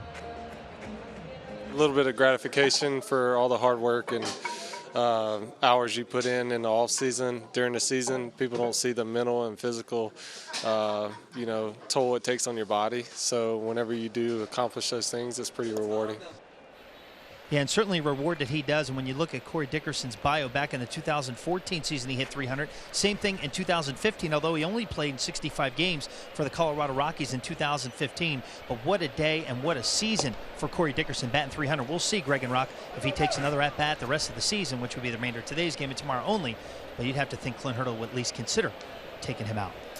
Robbie, maybe we'll ask you and Rock this question. Put you on the spot. Who's your Pirates MVP? Because, as Robbie's going through that, for me, it might be Dickerson. I mean, in terms of consistency, he did struggle when he came off the disabled list, but Yep. Greg, What do you think, Robbie? come at me one more time with that question. Who's your Pirates MVP this year? Ooh. Man. Pirates As MVP. Taillon gets, Taillon strikes out How hard? Suarez. You look at the body of work that Trevor Williams has put together, the best pitcher in baseball the second half of the season. You knew every 5 days the Pirates had a chance to win. Same you could say for Jamison Taillon with 21 consecutive starts, hopefully 22 after today with 3 earned runs or less given up. But Corey Dickerson, man, what an acquisition he was. If I had to cast a vote, I would have to go with Corey Dickerson when you look at the defense, the fact that he plays every day, and what he's given to this club. But that's just one man's opinion. And Trevor Williams is a good call. If you know, in terms of the MVP in the National League, it is hard for a pitcher to win an MVP because he's only out there every 5 days. What about you, Rock? What do you think? Dickerson. I mean, just the way he goes about his business and plays the game hard, plays the game right. You expected more power, perhaps more RBIs, but I mean, he's hit all over the lineup. He hit leadoff for a while. His defense, his example for a lot of young players about how to go about the game. So there's 3 votes for Dickerson. How about your vote? Hashtag Bucks Booth for the Pirates team MVP, the most valuable Pirate. Now, if I could have combined the catchers, or if I could have put together the position, I would use the position behind the plate. The guys have done a remarkable job.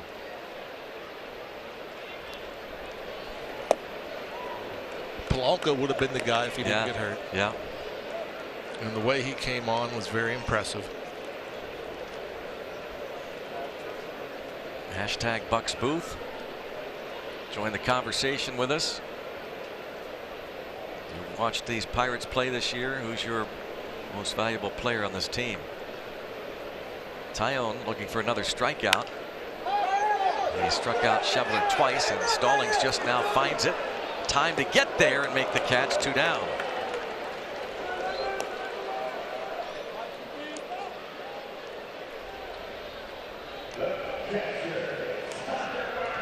Jacob Stallings catches that foul pop.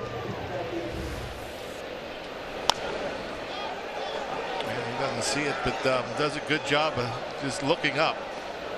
He looked over to the bench. I don't know if anybody could help you over there. Like, oh, yep, it's right behind you. But yeah, that's got to be so wild.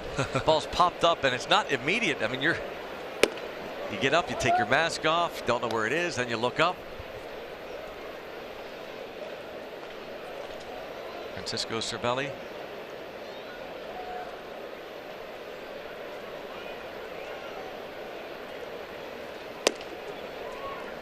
Well, this is probably Taillon's last inning of 2018.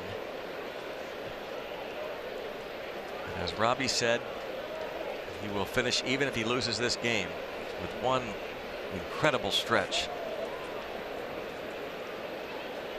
3 earned runs or less in each of his last. This would be 22 straight starts.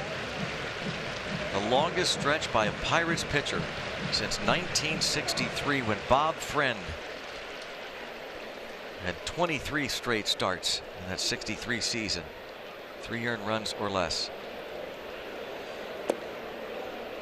Needs to get one more out.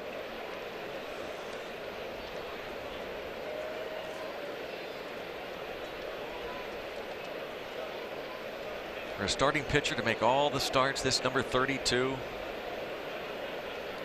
will fall just shy of 200 innings.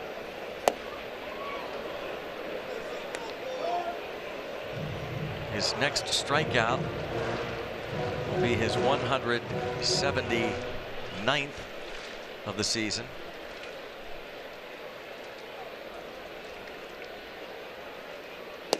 And that is it. Quite a finish. Quite a year for Jamison Taillon.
That's an excellent point. And look at this base hit to start this 7th inning for the Buccos, and Kevin Newman, his first at bat came on for Jordy Mercer, right forearm discomfort. Jameson Taillon finished up the game with the strikeout, and then some major league hugs for a job well done. 2018 season. You can imagine what that's like for those starting pitchers. They've become so close. Oh yeah. And they know that going into 2019, they are going to be the reason that the Pirates are going to have to be, you would think, considered a contender for the 2019 season. Yep. Because of that pitching.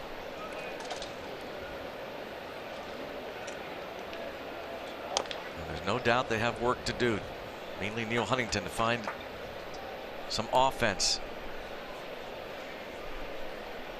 Yeah, that's one heck of a year for Taillon. Figure with him and Trevor Williams, Musgrove, solid year. Archer coming back Archer. next year as a Pirate to start the season.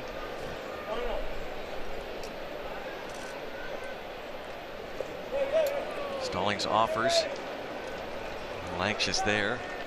He's a strikeout victim. Ryan Lavarnway was on deck, but once Stallings struck out, he was called back. Kevin Kramer called out to pinch hit for Taillon.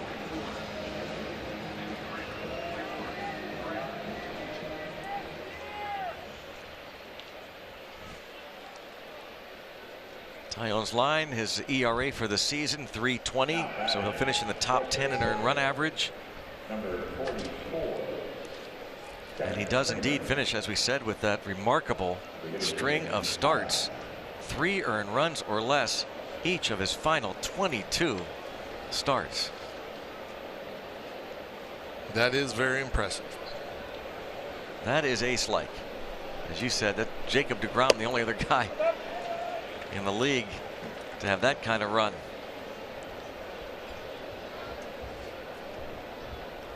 The only other guy in all of baseball, Jacob deGrom, to have a string of starts like Taillon. Does deGrom win the Cy Young for you? I don't know. I mean, people are acting like it's a no-brainer. I'm not so sure. Because wins are still important in my mind, but because his ERA is so low, 170, I'd probably give it to him. Yeah, so, I mean, you have to. By the way, speaking of pitching, and this is a huge stretch, I know, but in terms of league MVP, where many believe that Christian Yelich will end up winning it, and probably would get my vote, but how about what Miles Michaelis has done? Where would the Cardinals be without Miles Michaelis? He won his 18th game today. Yeah, another guy in the top 10 in ERA, 18 wins. Man. Yeah, between he and Carpenter. But I mean, they've got nothing without Miles Michaelis. They were counting on Wainwright and Carlos Martinez. Michaelis wasn't even on the radar.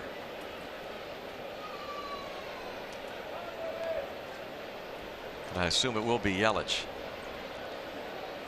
Yeah, it has to be Yelich. I'm sorry. I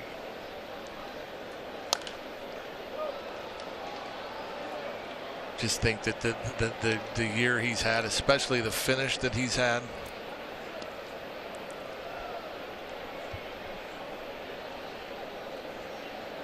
Christian Yelich going to win the batting title. Although the Cubs have had their issues with offense this year too, and Baez has to get consideration. Newman will take off on the wild pitch after Kramer struck out as a pinch hitter. 2 down. But it's funny how, like, it just seems like the last couple of years, for the first time, really, I wouldn't say first time. There's your candidates: Arenado, Goldschmidt again. It's amazing. Yeah, how consistent he has been every year. Freeman, I think, an under the radar candidate. And Reyes didn't miss that by much. This is going to be the third out. And the Pirates are being blanked here. Jameson Taillon done for the day, done for the season.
Brought to you by T-Mobile. How about J-Mo?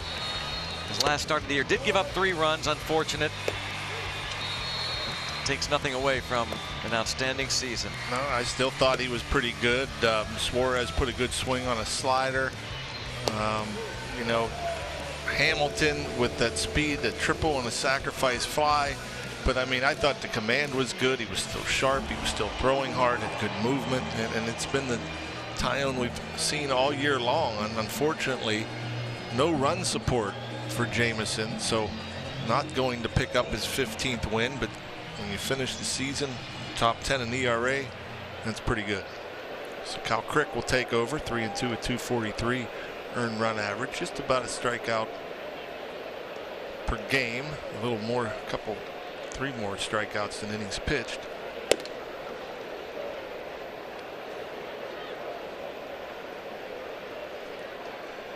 Dilson Herrera doubled with 2 outs in the 4th and would have been the final out of the 4th inning had Jacob Stallings been able to hold on to the Corey Dickerson throw.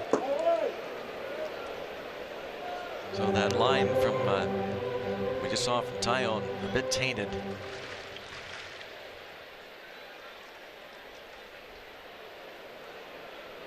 Should have been just 2 runs. Yeah, you never see that, by the way. A drop called an error. Yeah. Like on a tag play. Just like you'll never see like a pop-up that doesn't get caught, called an error. Right. Oh, nasty.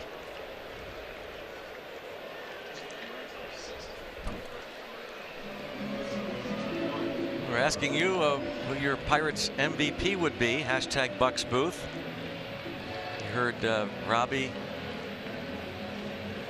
and Rock kind of chime in. Cervelli, not only for what he does defensively and offensively, but also for the influence he's had on the young pitching staff. How about Adam Frazier? Defense improved so much. Offense irreplaceable. Corey Dickerson. That consistency, that commitment. How about Felipe Vasquez in the conversation? Shaky a few weeks early and then automatic for several months. A vote for the Pirates closer. How about another vote? Pierre, All-Star Game selection. A closer as the team MVP. Another vote for Dickerson. Excellent choice.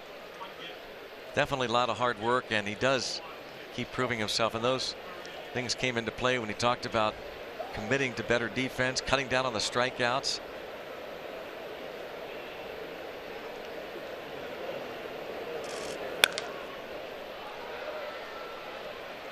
Gabriel Guerrera pinch hitting for Hernandez.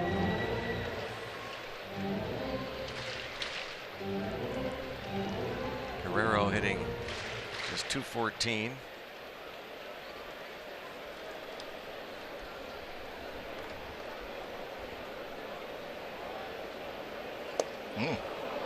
Another nasty breaking ball.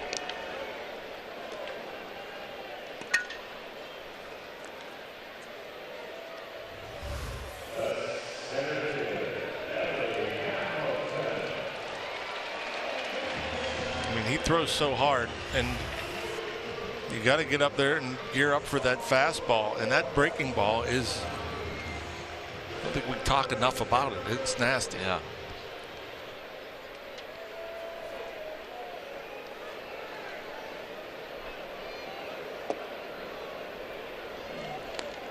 Crick strikes out the nephew of the Hall of Famer Vladimir Guerrero and faces Billy Hamilton.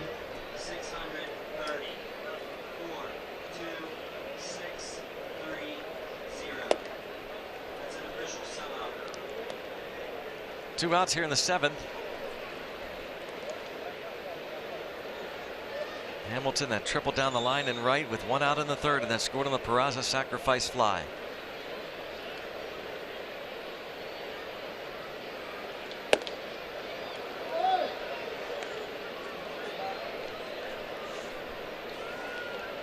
Don't know if Crick would pitch tomorrow.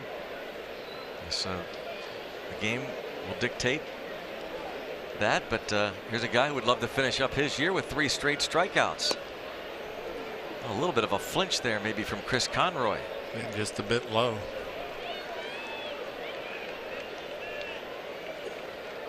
What an addition Crick has been. And he does. 3 batters faced, 3 strikeouts for Crick. Pirates down 3.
Sportsnet is brought to you by the Chevy Silverado and your Western PA Chevy dealers, and by Levin's, the official furniture and mattress supplier to the Pittsburgh Pirates.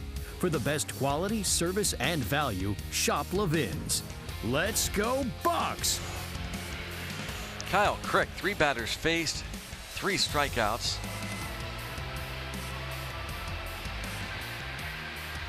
A hair-raising performance, someone once said.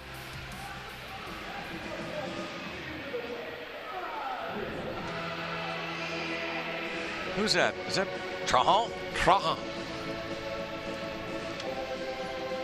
Blake Trahan playing second base. And a mean and nasty yeah. Jared Hughes coming in. Look at that ERA, under 2. How is he pitching? How do you risk that? If you're going to talk about Corey Dickerson. Good call. Trying to become the 4th Reds pitcher to finish with an ERA under 2 while making at least 70 appearances. John Franco, the last to do it in 1988. Doug Bear at a 1.97 ERA in 1978, and Ted Abernathy at an earned run average of 1.27. Jared Hughes trying to become the 4th Reds pitcher ever to finish with an earned run average under 2 out of the bullpen.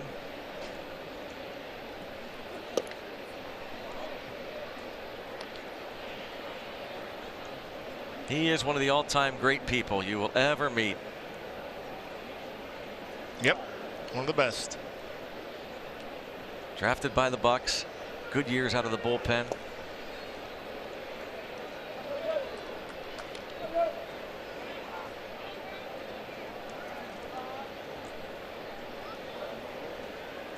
Marte, Bell, and Dickerson would be due up. Well, again, we're wondering about what Clint Hurdle would do. Dickerson sitting at 300. Bouncing ball, foul.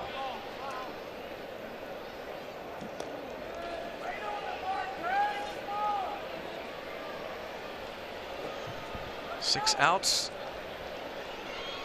remain for the Pirates, down 3, sitting on 81 wins. Being that I just saw Osuna with the helmet. There's your answer. Roller, backhanded, on to first, and got him. Peraza.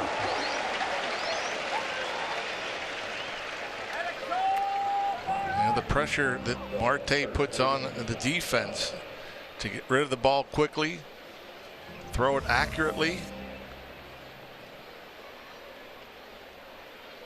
and right on the money.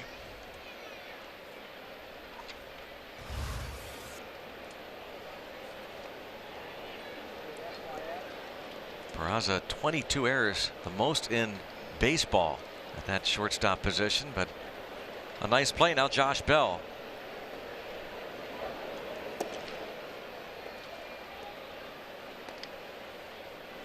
Here's Jose Osuna to pinch hit for Corey Dickerson. Dickerson will end the season with a .300 batting average.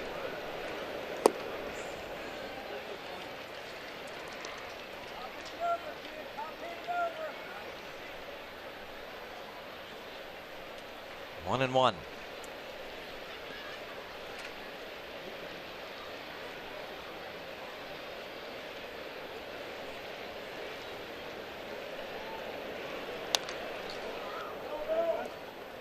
Now Bell in the hole, 1 and 2.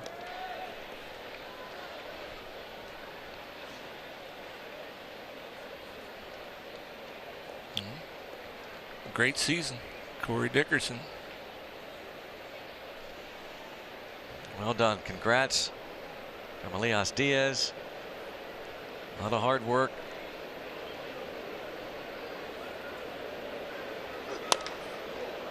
And a ball caught by Suarez. 2 away.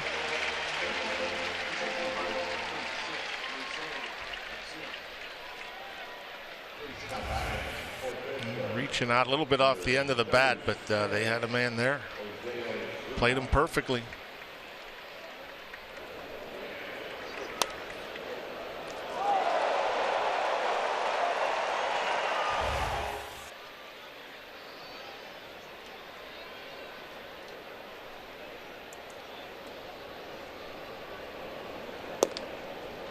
Jose Osuna likely going to play in the outfield tomorrow. Pirates without Adam Frazier, who was pulled with right hamstring tightness. Can't imagine he'd be in there tomorrow. As Osuna bounces it to third, and Jared Hughes will indeed finish the season with an ERA under 2.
look at PNC Park with a ballpark tour. Check out the dugout, batting cages, press box, even the Pirates clubhouse. Off-season tours are now available and tickets start as low as $8. Go to pirates.com/tours. Sellout crowd here. Jose Osuna stays in the ball game for the Pirates to play in right. And Pablo Reyes moves to left as Corey Dickerson is lifted. And the Nightmare comes in to pitch. 68 games, 85 punch outs.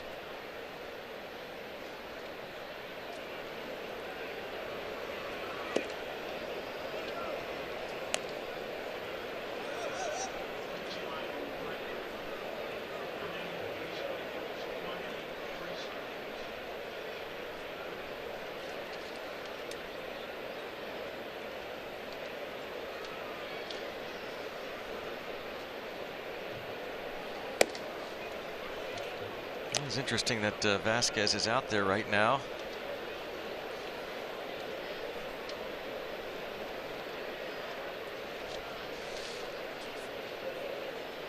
Tomorrow's going to be a game that you have to figure Clay Holmes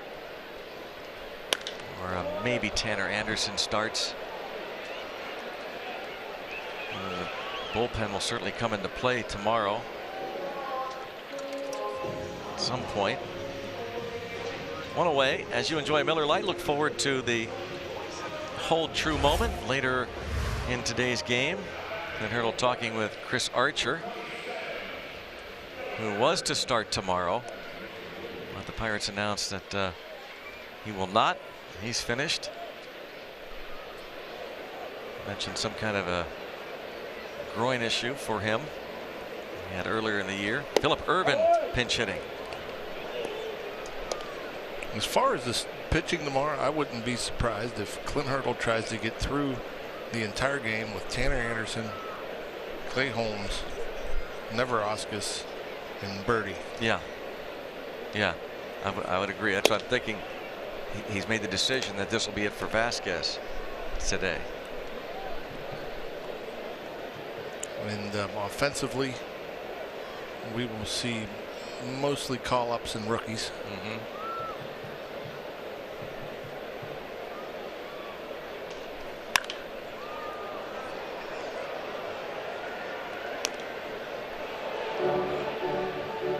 Those guys will get their work in tomorrow.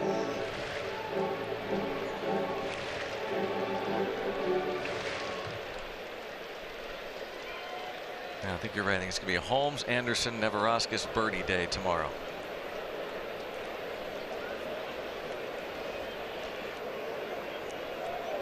It'll be interesting if it's a save situation. Somebody will have an opportunity for first big league save. And they might save Rich Rod for. You think? Yeah, maybe. That's what I think. Richard Rodriguez. 2 outs. There he is. He's had a great year. And again, speaking of tomorrow, Pirates still have not announced who the starter will be. It's going to be Clay Holmes. It's my guess. Against Sal Romano. 2:30 Pirates pregame presented by WB Mason. Certainly if not Holmes, it'll be Tanner Anderson. Could be Nick Birdie. I doubt it'll be Dovydas Neverauskas. Won't be Jordan Comadina, bullpen catcher. They're number 89.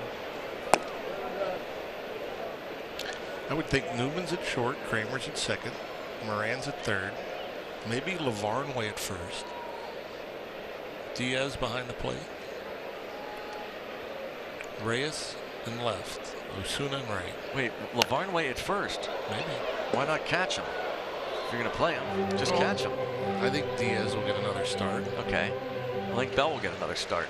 Well, I understand. I'm guessing. It's just an exercise. I'm guessing. It's a fun exercise.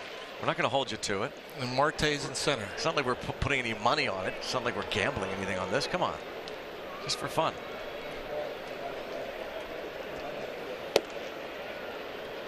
And who's in right, did you say? Osuna. Yeah. But Pablo Reyes plays center. Jung Ho, does he get another start? Jung Ho Kang. I don't know. I've read that he probably only get one start. I'd like to see him start. Well, if that's it for Felipe, the nightmare ends it with back-to-back strikeouts. On to the ninth.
MLB at Bat, your #1 Pirates app. Customize your experience.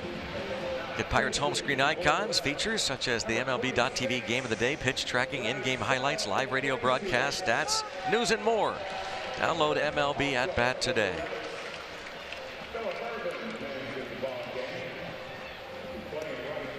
And Marty Brenneman will no doubt be behind the mic when we return here on March the 28th to open the 2019 season.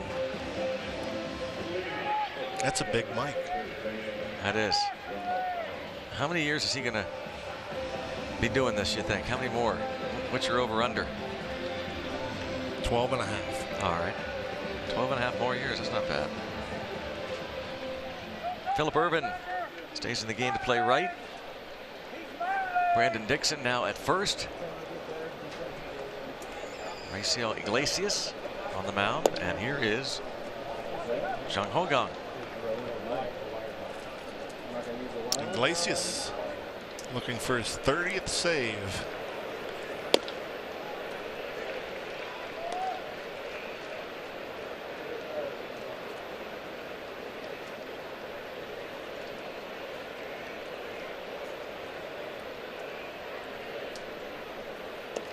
Just a bit outside. Trying to save it for Lorenzen. Jung Ho Kang, a base hit in the 6th. His first start in almost 2 years. And he rolls it to Suarez for the first out.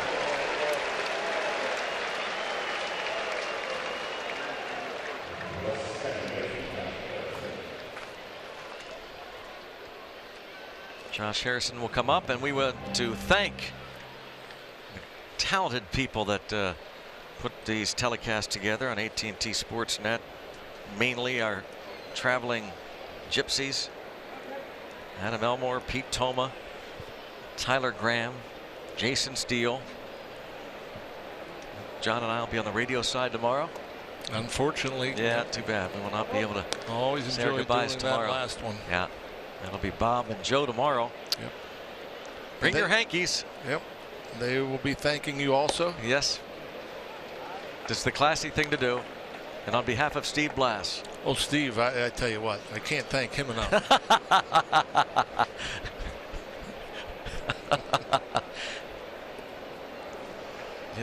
It's your great honor to thank him. By the way, Steve wanted to chime in on his MVP vote.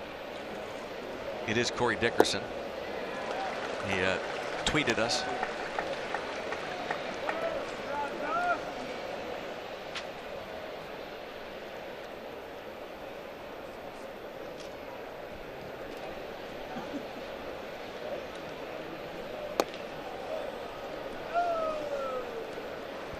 Corey Dickerson finishes the season at 300.